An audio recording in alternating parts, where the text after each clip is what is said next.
again. So in this video what I'm talking about is 4 tips for self-love. So what I've been doing over the last few weeks is making videos giving you 4 tips in different areas. So 4 tips for mental health, 4 tips for better relationships, 4 tips for inner peace. So this one is about self-love. So lots of people use the term self-love, but I don't think that many people recognize or understand what it actually means. So the first tip that I'm going to talk about is taking it easy on yourself, being kind to yourself. You can't love yourself or expect other people to love you if you're constantly beating yourself up, constantly using negative language. One of the key things that I do when I'm working with my clients who struggle with self-esteem, low self-esteem, is to analyse and to help them accept that it's not healthy for them to be talking negatively towards themselves, negative self-talk, putting themselves down, calling themselves names, insulting themselves in certain ways. It's just not healthy for them, but it also isn't productive for them to feel better about themselves if they're constantly talking negatively. So you have to learn to be kind, accept that you're human, you're going to make mistakes, you're going to fail at things. I don't remember ever in my life calling myself stupid, or I might say, oh, you've smashed another glass on the floor, because I've got a bad habit with glasses that you drink out of. I always end up buying 6, and then before you know it, I'm down to my last one because I've smashed them all.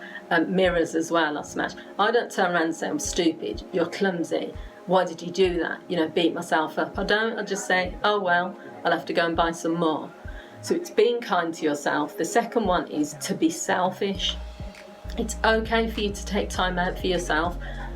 Self-love means that there's times where maybe you don't want to be around other people.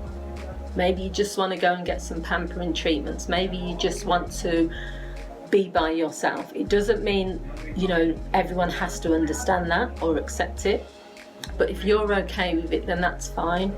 Sometimes we have to give that love to ourselves. We can be giving people. There are people out there that are giving and giving and giving, and there's something called giving fatigue, when you just become so tired of always having to give emotionally or practically or physically.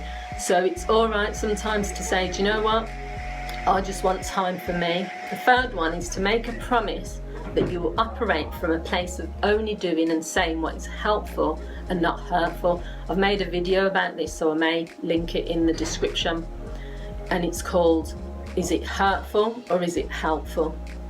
If you was to assess how you speak, whether it's towards yourself, so self-talk, or even in terms of actions, you might use it as well to say, is this action that I'm going to take, or is this decision I'm going to take helpful, or is it hurtful towards me?